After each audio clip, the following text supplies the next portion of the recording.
నిన్న మొన్న ఈనాడు జ్యోతి రాసినాయి కదా వివేకానంద రెడ్డి గారి కేసులో మళ్ళీ మొదటి నుంచి చరిత్ర బిగించేయాలని సుప్రీంకోర్టు దాకా వెళ్తే సుప్రీంకోర్టు తోసిపుచ్చితే ఏసీబీ కోర్టుకి వెళ్ళి అక్కడ తోసిపుచ్చితే మళ్ళీ తెలంగాణ హైకోర్టుకి వెళ్ళి మళ్ళీ మొదటి నుంచి అన్నటువంటి కోణంలో సునీత చేస్తున్న పిటిషన్లు దాని మీద సిబిఐకి ఇచ్చిన నోటీసులు ఇప్పుడు రివర్స్ కాన్సెప్ట్ అని సాక్షి ప్రొజెక్ట్ చేసుకొచ్చింది. వైఎస్ భాస్కర్ రెడ్డి తరపు న్యాయవాది ఉమామహేశ్వరరావు వాదనల్ని ఇక్కడ హైలైట్ చేసుకొచ్చింది. సునీత అడుగడుగున ట్రయల్ని అడ్డుకోవడానికి ప్రయత్నిస్తున్నారని న్యాయస్థానం దృష్టికి తీసుకొచ్చారు. ట్రయల్ కోర్టుని సుప్రీంకోర్టు దాకా ప్రతి పిటిషన్లో ఇంప్లీడ్ అవుతూ విచారణ ఆపడం కోసం శతవిధాల కుయుక్తులు పనుతున్నారు.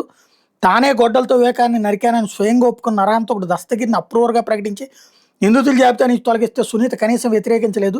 నిందితుల్లో చాలా మందికి లేని షరతులు వృద్ధుడైన భాస్కర్ రెడ్డికి విధించడం సబబు కాదు. ఉమామహేశ్వర వాదన కొనసాగిస్తూ వైఎస్ వివేకా కేసులో సునీత బాధితురాలుగానే కాదు ఆమె పైన పలు అనుమానాలు ఉన్నాయి. కొందరు రాజకీయ లబ్ధి కోసం కేసు విచారణ పూర్తి కాకుండా చేసేందుకు ఆమె ప్రయత్నిస్తున్నారన్నటువంటి వాదనలు వినిపించారంటూ వీళ్ళు హైలైట్ చేసుకొచ్చారు.